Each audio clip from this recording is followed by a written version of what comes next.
Selamat pagi teman-teman.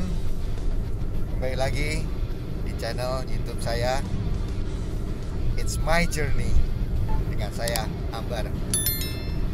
Pagi ini saya mau ke Karawaci ketemu sama teman saya untuk ngobrol-ngobrol sambil ngopi. Siapa dia? Nanti saya kasih infonya.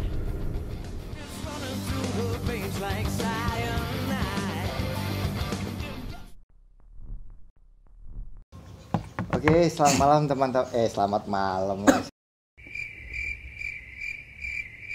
Oke, selamat sore teman-teman. Ketemu lagi dengan saya Ambar di channel YouTube saya It's My Journey.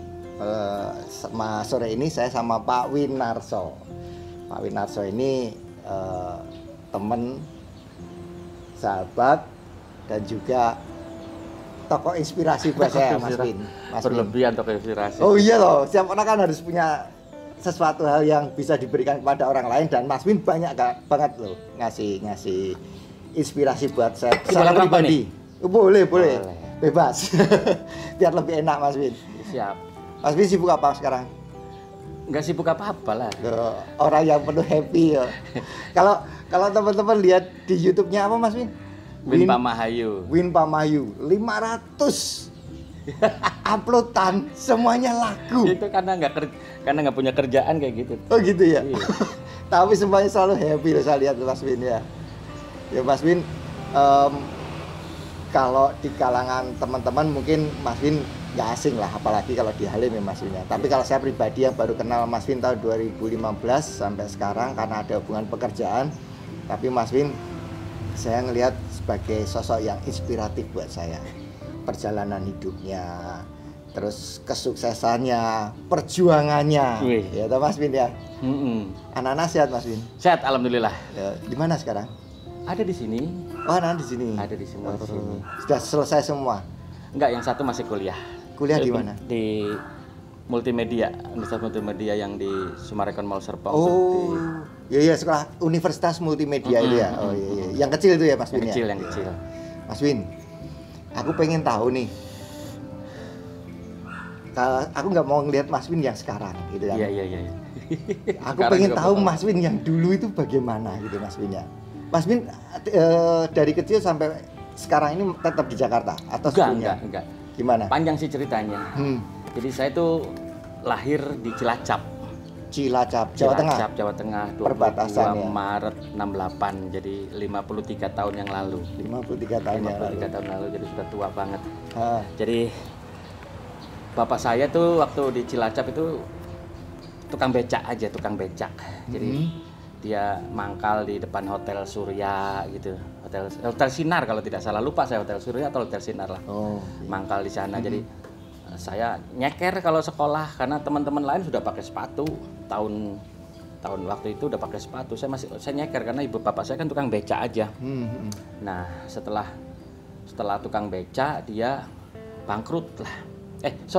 Setelah tukang becak dia kursus mobil, nyetir, kemudian dia supir angkot.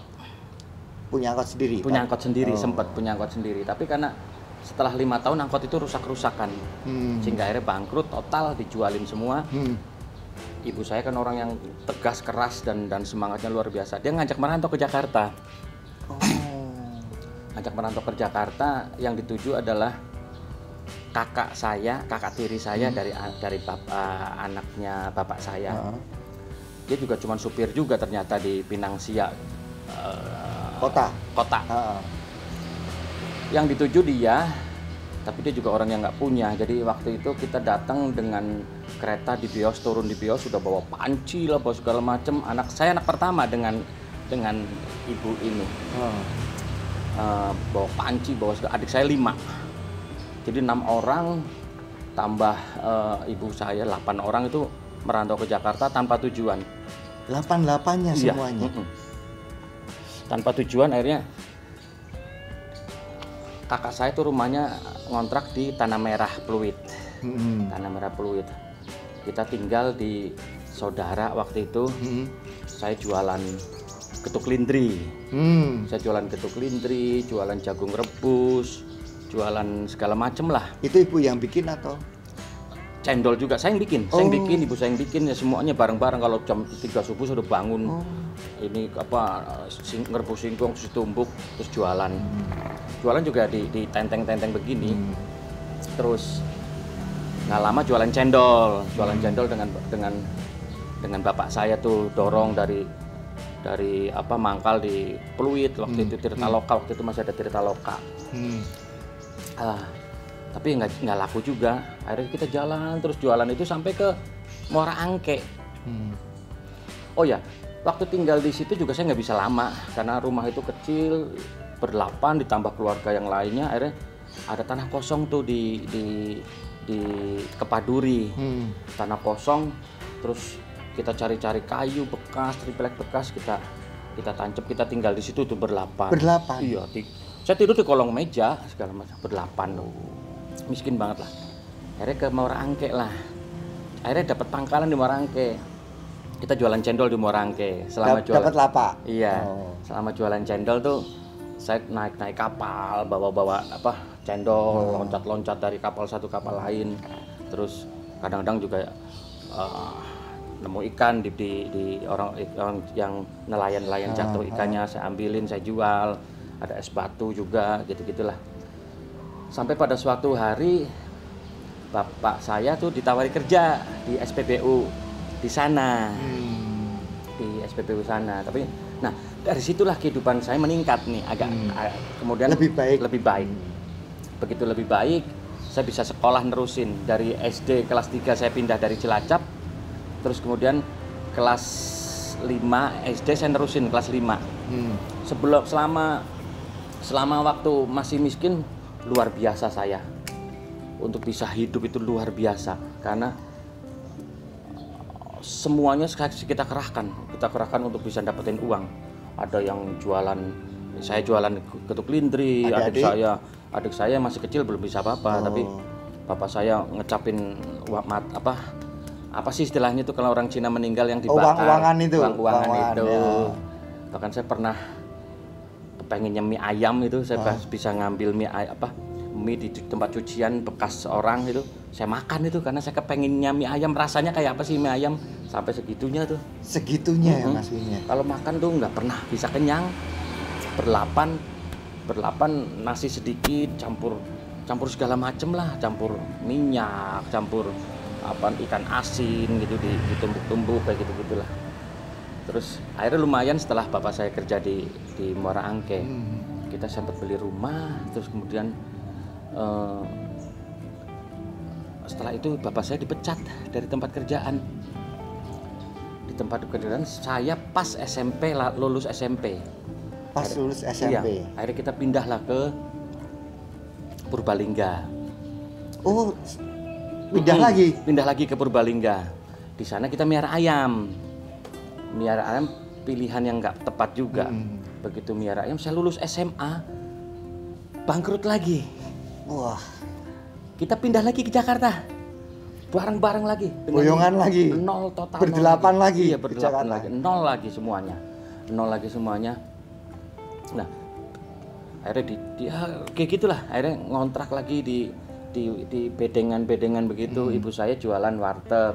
Nah, saya sebenarnya yang kedua yang saya jualan, merantau kedua yang saya jualan cendol. Lagi. Merantau yang pertama saya belum jualan cendol, tapi getuk lindri, macam-macam yang dibuat dari ibu, Mas Win jualin. Nah, setelah ibu saya warteg, bapak saya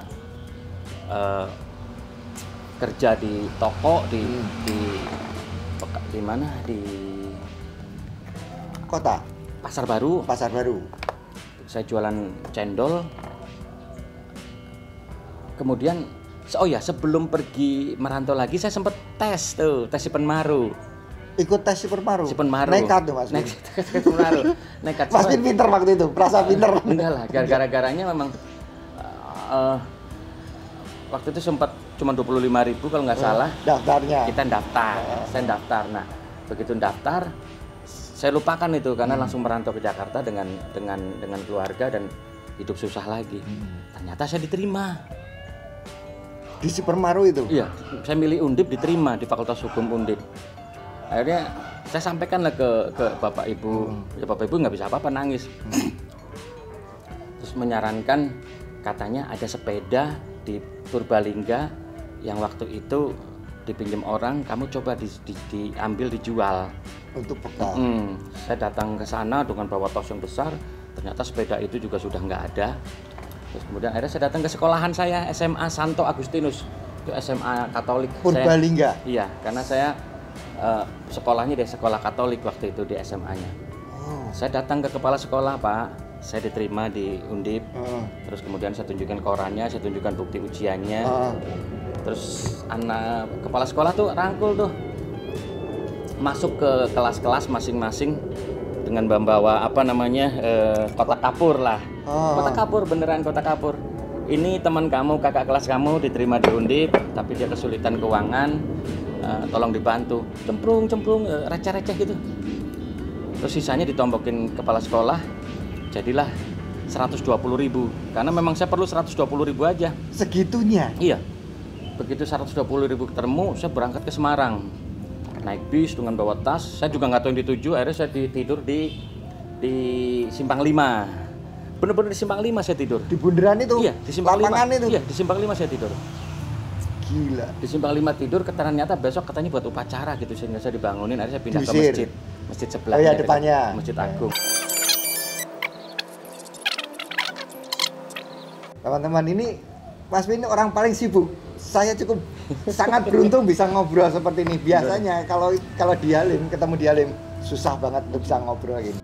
Orang lain kan diantar orang tua lah, diantar itu. Kalau saya enggak, saya begitu besok paginya saya mandi di masjid, akhirnya saya datang lagi ke kampus untuk bayar pendaftaran ke laboratorium, masih bawa tas. Tapi kan saya bingung mau tidur di mana nantinya. Begitu saya daftar gitu, saya lihat orang-orang yang lagi komunikasi untuk mencari kontrakan, saya nimbrung. Teman-teman ini ya belum kenal di hari itu. Saya Win, Mas, saya diterima di Undip juga, satu angkatan berarti kita. Kalau dibolehin nih, saya numpang dong di tempat situ, di kontrakan yang sekarang lagi mau ditempati nih.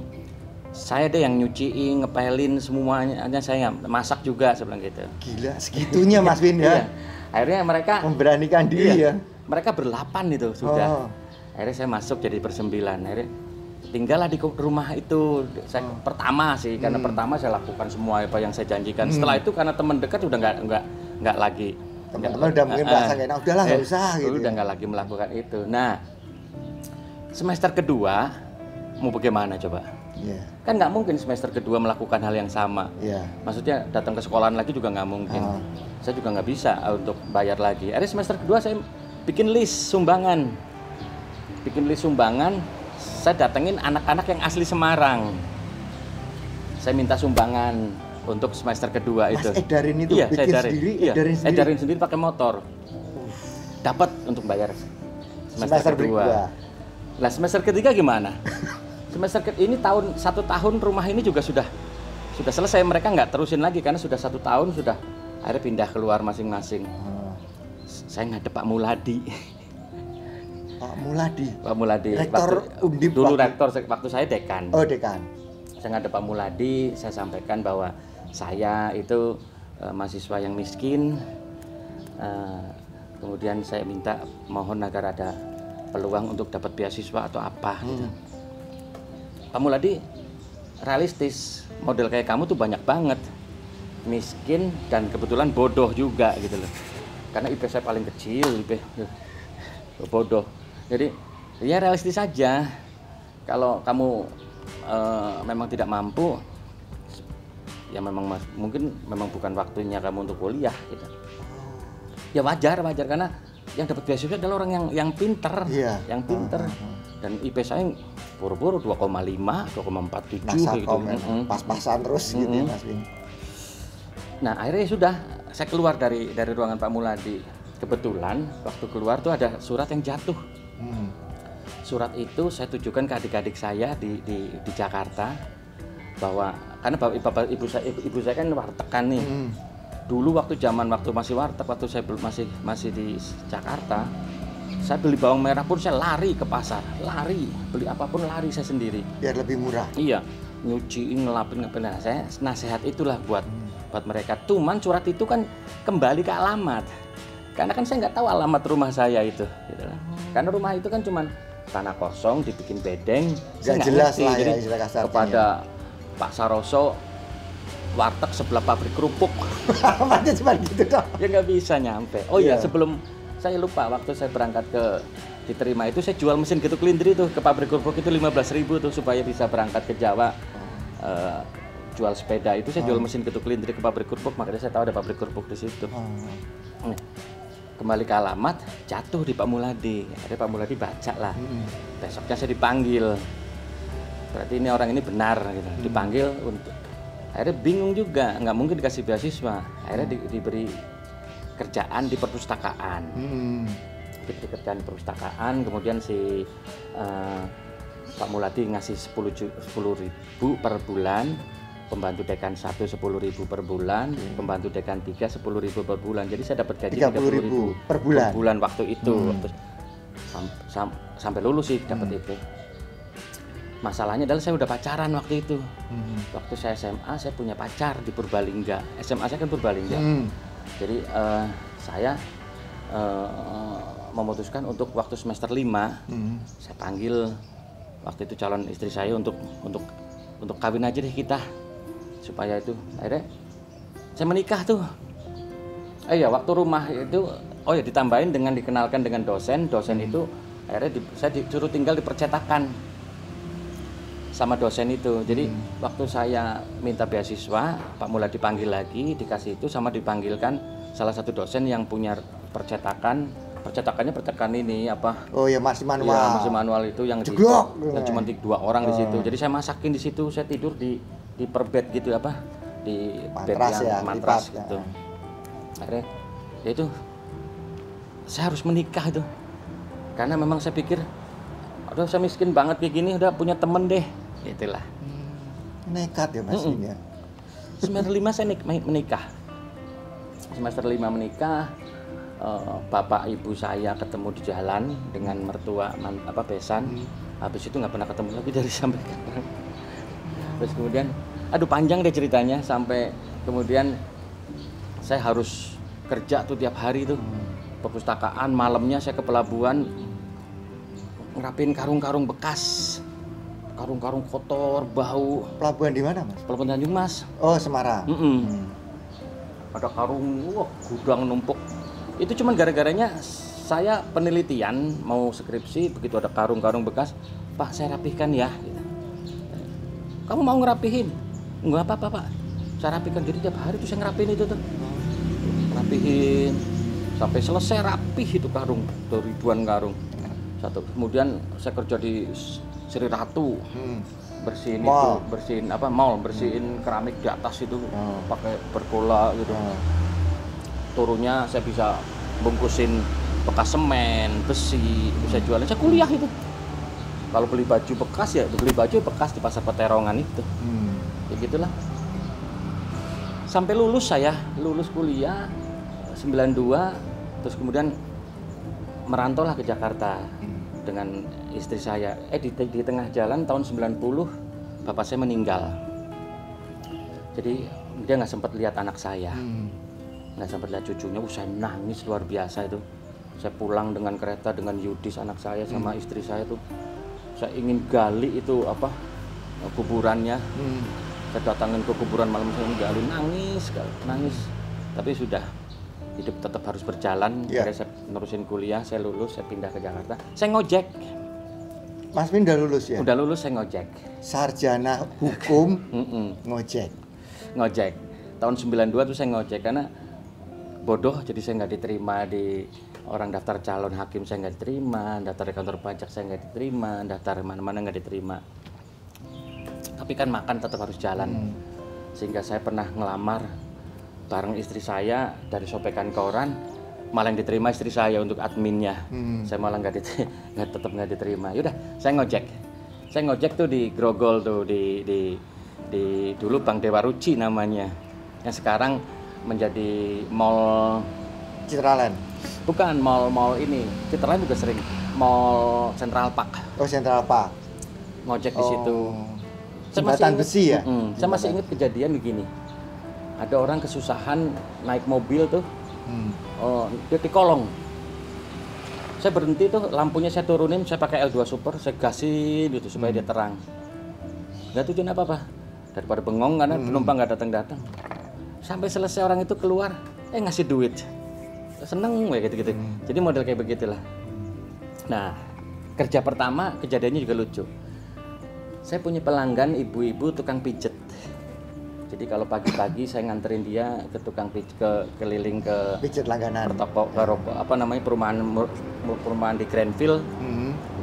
Nah, saya ngeliat tuh ada tulisan kantor pengacara, rumah sih, kantor pengacara dan konsultan pajak Rahman Nur Salim. Saya pernah. Terus kemudian saya lihat ada bapak-bapak tua duduk di teras. Begitu saya nganterin tukang pijetnya di sebelah rumahnya, saya datengin ke dia. Pak, saya Win, boleh bicara? Saya bilang gitu. Nah, ini Tionghoa, orang tua mungkin 60 tahun lah gitu. Begitu lihat ada tukang ojek, kumel, sandal jepitan gitu. Ya, ada apa? Saya harus tutup poin. Pak, saya sarjana hukum, saya bilang gitu.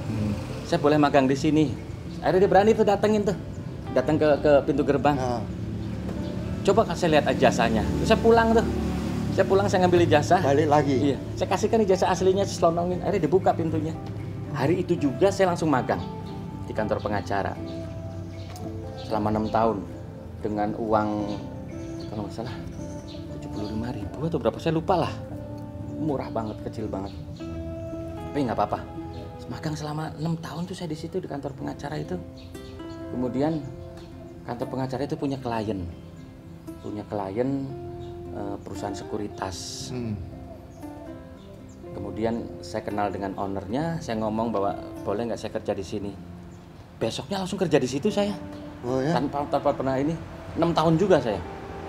Mulai dari tukang ngecapin saham yang nggak pernah ngelihat matahari. Terus kemudian saham waktu itu kan masih kertas bentuknya. Saya antar ke BEJ, pulang ngecapin lagi, berangkat pagi buta, pulang malam gitu. Sampai saya jadi kepala cabang tuh waktu itu. Sampai jadi kepala cabang di Kebonjeruk. Dipercaya. Terus kemudian saya agak sedikit nakal, saya bermain-main saham dengan itu saya minta maaf sekali dengan Bu Miming waktu itu, pimpinan saya, sehingga saya harus mengundurkan diri. Mereka juga kecewa sekali dengan kejadian itu. Akhirnya saya bekerja waktu saya sebagai saham itu saya punya nasabah namanya Bu Susi Pujastuti. Bu Susi yang sekarang ini yang pernah jadi Menteri Kelautan. Dia nasabah harian saya. Oh ya? Beliau itu kalau jualan tuh, kalau jual beli tuh hari yang sama, jual beli. Akhirnya saya dekat dengan beliau. Kemudian saya main ke Pangandaran. Nah, kemudian beliau bikin perusahaan penerbangan. Saya ikut di Bu Susi sampai hampir 7 tahun saya ikut Bu Susi. Waktu itu memang saya cuman Bu Susi, saya dengan mantan suaminya Pak Christian waktu itu. Sampai seperti itunya. Kemudian 2010 saya mengundurkan diri dari Bu Susi. Lontang-lantung saya di Halim. Karena saya punya pengalaman kerja di perusahaan penerbangan dengan Bu Susi, sehingga akhirnya saya bisa bantuin waktu itu di Enggang, di segala macam. Di operator-operator lah ya. Operator untuk mengerjakan banyak hal sih. Sampai hari ini sebenarnya. Jadi sehingga sekarang saya menjadi komisaris di sebuah perusahaan penerbangan yang lumayan besar. Tapi saya juga masih mengerjakan pekerjaan-pekerjaan lain kayak bea cukai segala macam. Nah, kehidupan ekonomi saya kalau sekarang sih alhamdulillah relatif bagus. Tapi ya tiap hari memang harus berjuang, harus bekerja keras karena di bawah saya tuh banyak sekali keluarga mantan istri, keluarga saya, keluarga semuanya besar. Jadi harus tetap semangat. Makanya saya sering nyanyi-nyanyi itu Mas Ambar. Agar mental terjaga, agar tidak drop, gitu aja sih. Ya, satu hal. Udah panjang. Tapi ceritanya Mas Bin tuh up and down ya dalam hidup ya Mas Win ya. Dimana Mas Win sempat kehilangan pekerjaan karena kesalahannya Mas Win sendiri. Dan Mas Win bangkit lagi. Iya. Karena itu menjadi spirit untuk Mas Win harus tetap hidup. Apa yang menjadi kekuatannya Mas Win sehingga Mas Win punya perjuangan hidup yang begitu kuat. Ya. Sebab pertama karena saya anak pertama Mas Ambar. Saya anak pertama, jadi saya ingin berikan contoh ke adik-adik saya. Yang kedua adalah figur dari ibu saya sebenarnya. Figur ibu saya adalah figur yang sangat otoriter, sangat keras, sangat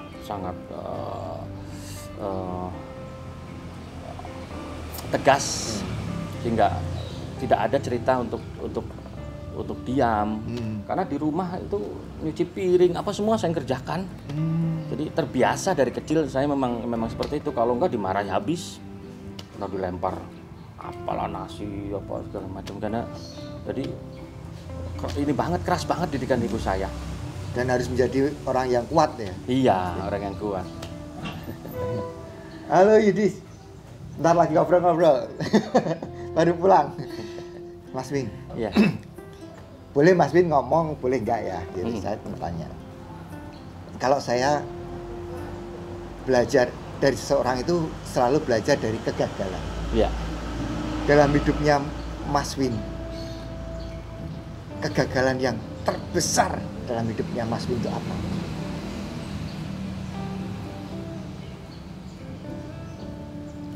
Rumah tangga.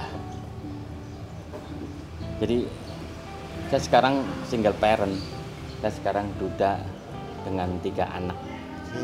Itu kegagalan yang luar biasa, yang semuanya kesalahannya karena sebenarnya saya. Sehingga istri saya juga kemudian melakukan kesalahan karena ingin membalasnya, sehingga tidak lagi bisa ditahan, sehingga tidak bisa lagi dihentikan untuk konfliknya. Itu yang kegagalan terbesar yang saya nangis hampir tiap hari waktu itu. Saya menyesali semuanya. Tapi ya sekarang sih sudah tidak lagi karena anak-anak sudah menyenangkan, sudah besar, dan ibunya juga bebas tinggal di sini, semuanya segala macam. Hanya hubungan suami istrinya aja yang sudah selesai gitu aja. Nggak banyak loh Mas Win yang berani mengakui kegagalan seperti itu loh. Itu Mas Win. Setiap orang pasti punya sesuatu hal titik terendah. Iya. Itulah titik terendah. Titik terendah saya merasa gagal, saya merasa tidak berguna gitu. Karena image saya adalah sebuah rumah tangga ya harus langgeng. Dan saya ingin pertahankan itu, cuman waktu itu gagal saya mempertahankan. Wow. Teman-teman. Merinding saya. karena hal tersebut tuh nggak banyak orang yang mau dibuka kan gitu Mas Win ya. Nah, dengan kegagalan Mas Win dalam rumah tangga dan menjadi single parent dari 3 anak yang luar biasa, anak-anak yang luar biasa. Saya bilang kenapa luar biasa? Karena saya yakin 3 anak ini siapa? Yudis, terus nomor 2 yang cewek IA, yang paling kecil ya, yang paling manja ya. Enggak, dia paling manja, paling keras tegas juga. Oh ya, pasti sangat menghormati Mas Win, sangat mencintai Mas Win. Iya, saya harus begitu. Ya, saya lihat dari kehidupan kadang-kadang kalau pas lagi jalan-jalan Mas Win upload di statusnya sama anak-anak, saya lihat itu senang gitu ya. 3 malaikat tak bersayapnya Mas Win ini itu yang membuat Mas Win tetap harus berjuang. Iya dong, iya. Itu udah ini Mas, anak-anak itulah yang membuat saya bertahan hidup, membuat saya semangat untuk terus bergerak. Kembali give up ya, dari keterpurukan yang terendah tadi ya. Aduh, saya rendah banget. Parah. Ini anak saya nih, Yudis tuh. Baru pulang dia. Ya, itu Mas. Apa ya? menunjukkan jati dirinya Mas Win bahwa Mas Win itu bisa mematahkan apa penghalang dan perjalanan hidupnya gitu ya Mas Win. Kalau saya dengar-dengar dari beberapa teman-teman yang di Halim, Mas Win dulu gimana ya, kalau saya sampai bingung ngomongnya, orang yang nggak pernah menilai sesuatu hal itu dengan materi, bantu aja di kondisi yang sesulit apapun. Mas Win tetap melakukan seperti itu. Kenapa Mas Win? Ya, karena saya aneh loh, menurut aku tuh aneh ya. Kondisi kondisi ekonomi yang begitu. Saya adalah orang yang sangat miskin, orang yang sangat susah. Jadi maksud saya banyak sekali yang lebih miskin dari saya. Tapi saya adalah untuk makan mie saja saya harus ngambil dari bekas orang, termasuk yang sangat miskin menurut saya. Nah, begitu saya punya uang, saya tuh ingin kasih kepada orang yang butuh aja gitu loh. Ada satpam, anaknya perlu laptop, saya belikan gitu aja. Aduh, kalau yang uang-uang begitu banyak banget Mas Ambar, banyak banget dan nilainya juga fantastis, beneran. Kalau cuma orang hutang, terus kemudian nggak bayar, orang bilang ini anaknya nggak bisa makan, nggak bisa sekolah, saya udah nggak pernah nanya, saya cuma minta nomor rekeningnya, kirim dan diam, nggak pernah lagi ingat-ingat, kayak gitu banyak banget. Dan itu yang membuat Mas Win dimudahkan, dilimpahkan, ya. Kalau menurut saya loh Mas Win ya, itulah kenapa Mas Win sekarang ini dalam hal karir ya, dimudahkan, dilimpahkan, dan ditemukan orang-orang yang hebat. Ketemu buat Ibu Susi dan masih banyak yang lainnya. Itulah kenapa latar belakang kehidupan Mas Win yang masa kecil itulah yang membuat Mas Win hatinya itu ringan untuk membantu siapa aja. Ini Mas Win, saya mau tanya nih, teman masa kecil ini nih yang di sini nih, saya tertarik gitu kan. Itu apakah menjadi latar belakang kehidupannya Mas Win waktu kecil? Enggak, kalau saya kehidupan kecil saya bahkan saya tidak punya rekam jejak yang bagus untuk masa kecil, karena masa kecil saya betul-betul habis dibantu orang tua, habis nyuci piring, habis nyetrika, ngepel, itu masa kecil saya. Bermain, saya nggak bisa main gundu karena nggak bisa beli gundu juga gitu. Nggak ada waktu buat bermain lah ya katanya gitu. Kalaupun ada bermain sebentar aja, paling ke sawah waktu itu, atau main yang nggak pakai modal kayak tembak-tembakan tapi dibikin dari pelepah pisang. Oh iya, zaman dulu ya. Atau main gitu. Dari jeruk mobil-mobilan pakai kulit jeruk Bali ya. Yang nggak pakai modal saya main, tapi kalau yang perlu modal kayak kelereng itu saya nggak bisa ya? Karena nggak mungkin saya bisa beli kelereng, pun saya nggak bisa beli. Bayangin main apa sih bahasa itu dulu, umbul apa sih, kartu yang dilempar gitu. Itu ada jagoannya yang selalu, itu pun saya nggak bisa karena nggak ada yang ngasih juga gitu. Jadi nah kalau teman masa kecil ini berbeda. Ini kan saya punya anak namanya Yudis, anak pertama. Kita waktu itu tinggal di Binong. Terus Yudis ini punya banyak teman-teman mulai dari lahir di situ kan, lahir dan besar mereka di situ. Jadi dari TK, SD, SMP, SMA, kuliah itu mereka bareng. Nah setelah kuliah, selama masa kuliah itu mereka ingin punya pikiran untuk bisnis, untuk usaha apa. Nah, saya bikinkan PT ini. Nama ini PT teman masa kecil. Jadi salah satu direkturnya ya anak saya. Gitu.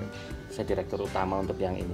Dia bergerak di bidang kreatif, di bidang pembuatan videografi, pembuatan buku tahunan anak sekolah, terus pembuatan tour and travel, event organizer, gitu.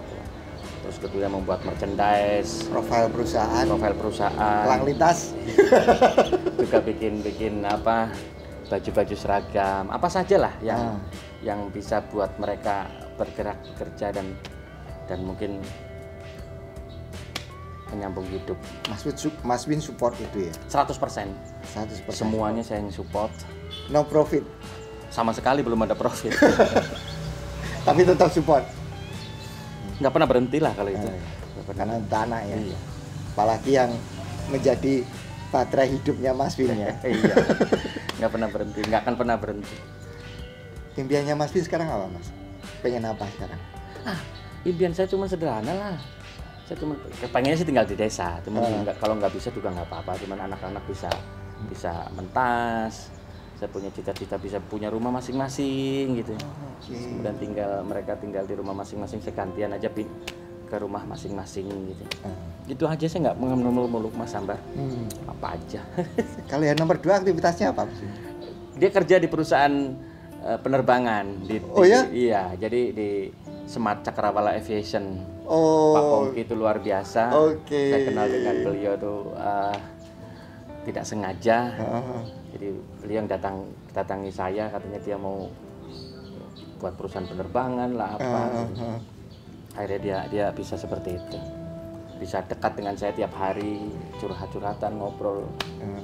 Akhirnya jadi komisaris di situ, gitulah. Dia kerja sekarang di situ. Oke, makasih loh Mas Win.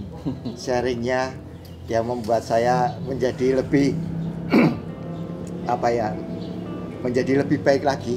Belajar dari kegagalannya Mas Win tadi kan, karena setiap orang pasti punya kegagalan yang itu membuat, kalau masih punya semangat hidup ya, membuat itu menjadi balik lagi, menjadi lebih baik lagi ya Mas Win ya, seperti Mas Win. Oke, Mas Win, makasih kembali lagi. Terima kasih untuk inspirasinya. Dan buat teman-teman